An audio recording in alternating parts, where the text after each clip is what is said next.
Eu cresci ouvindo que Belo Horizonte era cidade grande, mas com jeito de interior.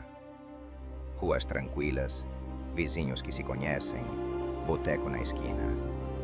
Quando consegui alugar meu primeiro apartamento sozinho, num prédio antigo no bairro Floresta, achei que finalmente tinha virado adulto de verdade. Trabalho fixo em uma startup de tecnologia, 27 anos, contrato assinado. O que ninguém me contou é que, às vezes, quem chega depois herda não só os móveis embutidos, mas também os segredos que ficaram presos nas paredes. O edifício Solar do Carmo ficava numa rua íngreme, daquelas que fazem o freio de mão sofrer. Prédio dos anos 70, fachada bege descascada, garagem apertada, elevador barulhento. Meu apartamento era o 602, 2 quartos, sala estreita, cozinha com azulejo azul claro. Gostei de cara da janela da sala. Dava para ver um pedaço do centro, o viaduto, os ônibus passando lá embaixo. Contrato assinado, chave na mão, minha mãe chorando de emoção, dizendo que agora é só cuidar direitinho, não levar qualquer pessoa para dentro. A primeira vez que eu entrei sozinho no 602, sem corretora, sem família, senti algo que não soube explicar na hora. O apartamento estava vazio, ecoava. Mesmo assim, o ar tinha um cheiro específico, como de casa em que alguém acabou de sair. Não era mofo, nem produto de limpeza. Era presença. Coisa que quem cresceu em casa de vó mineira entende sem muita explicação. Ignorei essa sensação e comecei a rotina. Pintura, montagem de móveis, mudança. As primeiras semanas foram normais, tirando um detalhe: o relógio da cozinha. Era um relógio de parede, redondo, com um desenho de café e pão de queijo, que o antigo morador tinha deixado. Eu pretendia jogar fora, mas acabei deixando ali por preguiça. Ele marcava sempre o mesmo horário, 19h32. Troquei pilha, acertei a hora. No dia seguinte, lá estava de novo, parado em 19h32. Pensei que estivesse quebrado, até perceber que à noite, quando eu chegava do trabalho, às vezes ouvia um tic-tic vindo da cozinha, mesmo com o relógio aparentemente parado. Uma terça-feira, cheguei mais cedo em casa por causa de uma queda de energia na empresa. Eram umas 6h30 da tarde, o céu já começando a ficar alaranjado. Entrei, joguei a mochila no sofá, fui direto para a cozinha pegar água. Quando passei pela porta, levei um susto. O relógio marcava 19h32 e o ponteiro dos segundos andava, normal. Olhei para o meu celular, 18h34. Pensei que tinha acertado errado, dei de ombros. Quando dei as costas para pegar o copo, ouvi um barulho metálico, como se alguém tivesse batido a mão na mesa da cozinha. Virei na hora. Ninguém. Só o copo que eu tinha deixado encostado no escorredor. Agora no meio da mesa. Deixei ali e esqueci, pensei. Essa foi a desculpa número 1. Tive muitas. Com o tempo, fui conhecendo os vizinhos. No 601, morava a dona Zulmira, uma senhora simpática que vivia com o rádio ligado em AM. No 502, uma família barulhenta. No 702, um cara que eu só via de relance, sempre de terno, expressão cansada. O porteiro, seu Roberto, era mineiro raiz, daqueles que enxergam tudo e fingem que não viram. Numa noite, enquanto esperava um delivery na portaria, puxei assunto. O senhor trabalha aqui há muito tempo? Desde que esse prédio era bonito, ele riu. E o meu apartamento, o 602, era de quem antes? Ele me olhou por um segundo a mais do que o normal. De um rapaz, Lucas. Tinha mais ou menos sua idade. Trabalhava à noite em call center, se não me engano. Morava sozinho também. Ele vendeu? Seu Roberto hesitou. Foi uma confusão aí. Ele não chegou a terminar o contrato. A família teve que resolver. Mudou de assunto rápido, perguntando do galo, do trânsito, qualquer coisa. Naquela noite, não consegui tirar o "não chegou a terminar o contrato" da cabeça. Fui procurar o grupo de WhatsApp do condomínio, que eu vivia ignorando. Rolei mensagens antigas. Em um ponto de 2 anos atrás, encontrei alguém comentando: "Gente, não vamos ficar falando disso aqui. A mãe do menino ainda passa mal." A mensagem anterior, apagada. Fui até o começo do grupo puxando o histórico. Várias mensagens apagadas naquela época.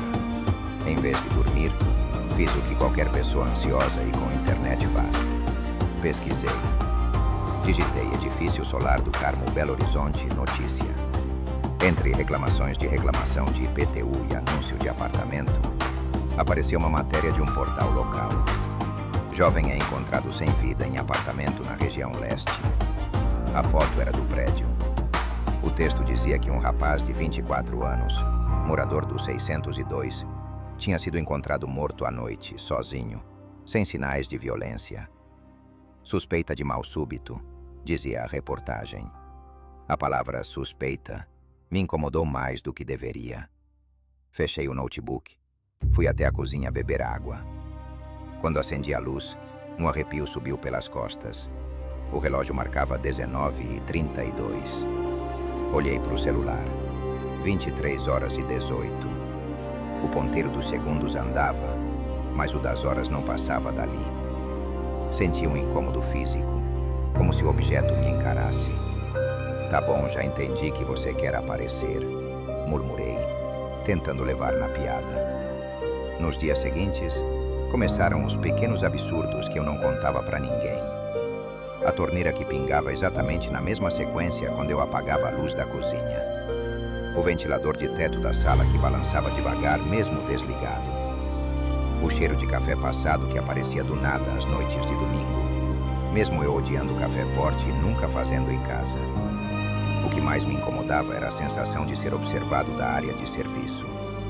Era uma área estreita, com tanque, varal, janela alta para o poço de ventilação. À noite eu evitava olhar diretamente para aquele retângulo escuro. Parecia que algo espiava de volta. Um sábado, resolvi lavar a roupa acumulada. Coloquei a máquina para rodar, fiquei na cozinha mexendo no celular. Quando a máquina entrou na fase de enxágue, ouvi claramente 3 batidas na janela da área de serviço. Não eram barulhos do prédio, eram batidas ritmadas. Toque, toque, toque. Travei. Deve ser vizinho batendo em alguma coisa. Tentei me convencer. Fui até a área e abri a porta de vidro.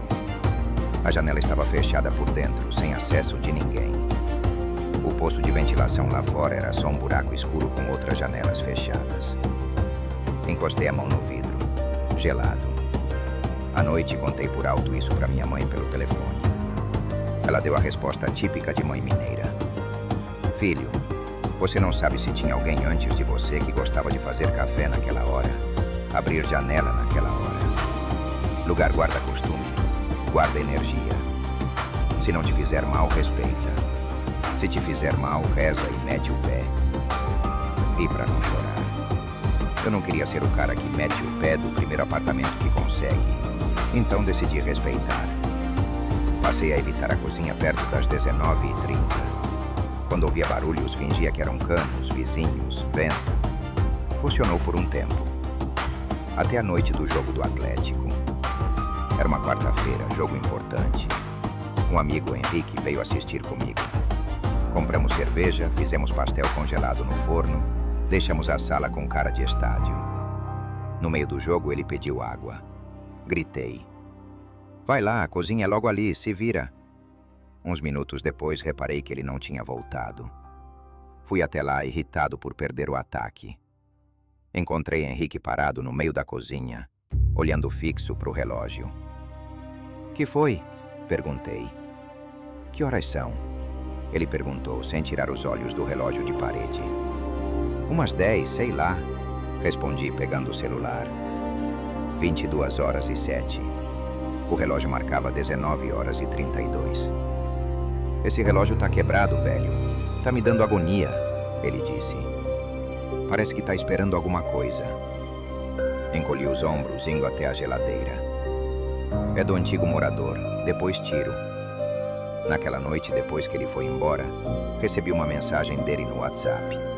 Mano, sonho muito estranho, tô até bobo. Sonhei que tava na sua cozinha e tinha um cara encostado na pia, me olhando com uma cara de cansado, como se tivesse virado a noite trabalhando. Ele apontava pro relógio e falava: ainda falta muito para eu ir embora. Um frio percorreu minhas costas. Não respondi na hora.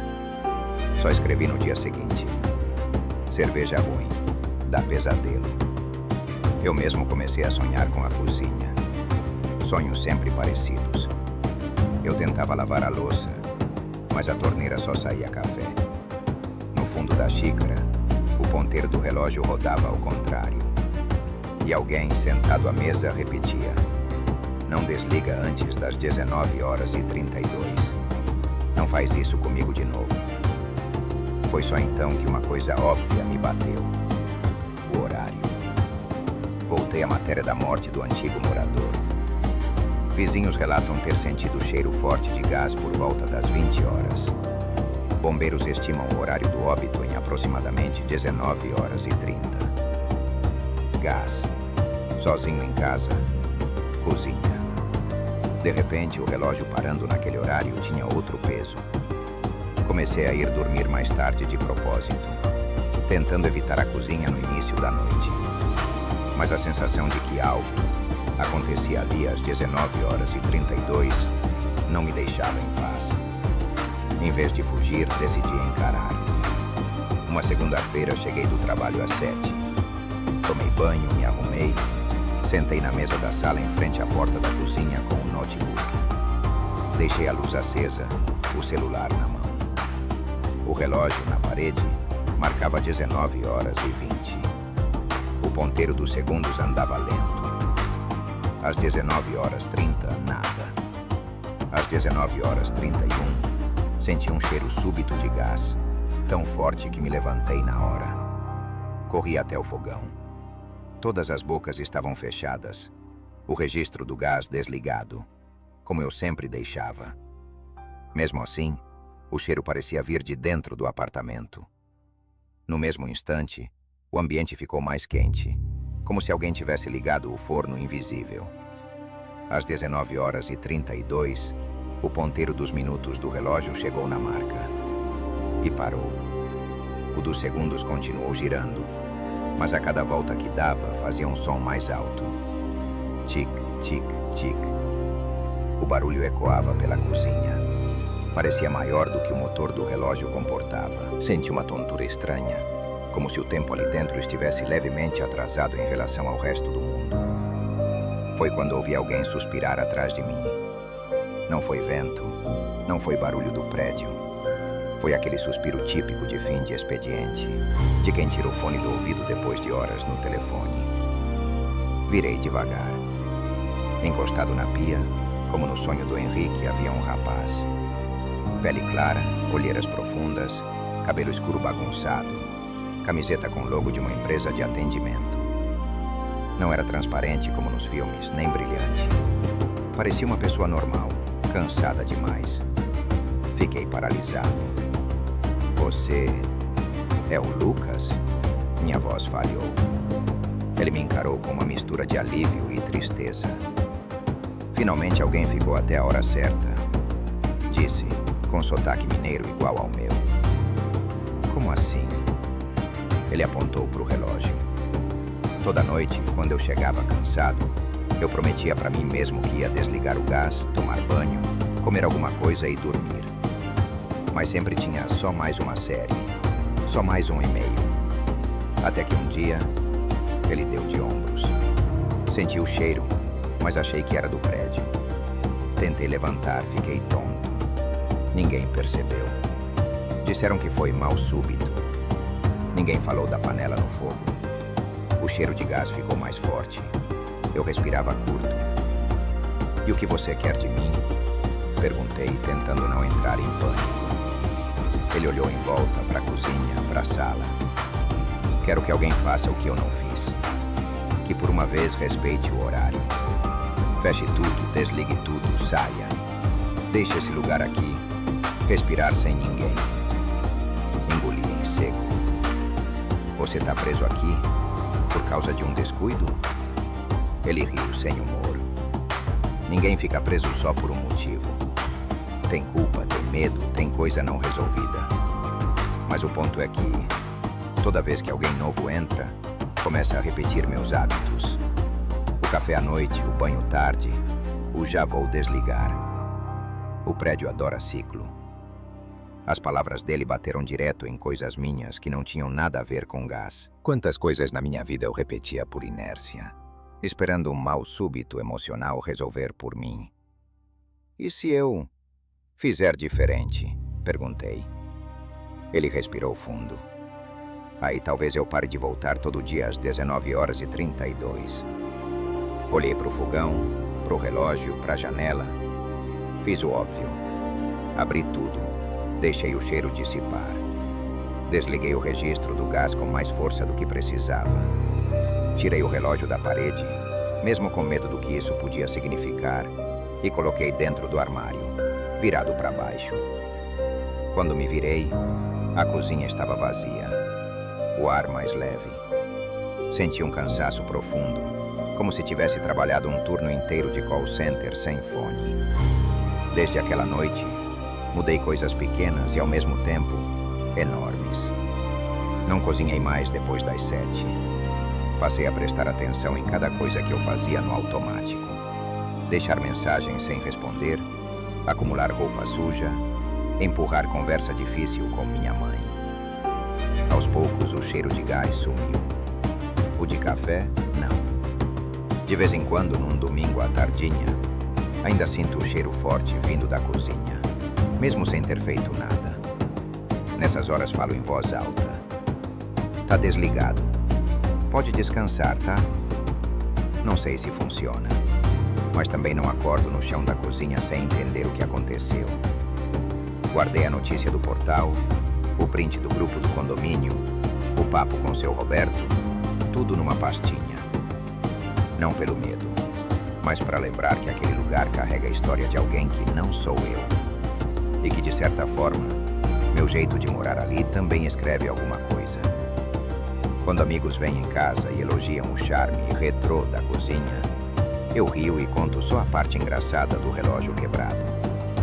Não falo do rapaz encostado na pia, nem do suspiro às 19h32. Eles acham que morar em prédio antigo é mais em conta, que vale a pena para juntar dinheiro. Talvez valha, mas antes de assinar contrato eu sempre falo, meio em tom de brincadeira. Pergunta que tipo de coisa o relógio da cozinha marca. Às vezes não é só hora. Eles riem, claro. E eu rio junto, porque no fundo, sei que o que aconteceu comigo podia acontecer em qualquer prédio de BH, São Paulo, Recife, tanto faz. Basta um lugar com muita gente passando, muita rotina repetida e um descuido num horário qualquer. O resto, quem guarda, é a casa. Hoje, quando chego do trabalho e olho pro fogão, pro registro, pro relógio novo que comprei e que funciona direitinho, não penso mais só em segurança. Penso em presença. Enquanto as pessoas já estiveram ali, naquele mesmo azulejo azul, achando que estavam vivendo sozinhas. E na hora de dormir, antes de apagar a luz, digo em voz baixa, quase como quem puxa a conversa: Boa noite, Lucas. Hoje eu desliguei tudo na hora. Até agora ninguém respondeu. Mas se um dia o relógio novo parar em 19h32, talvez eu nem precise de resposta.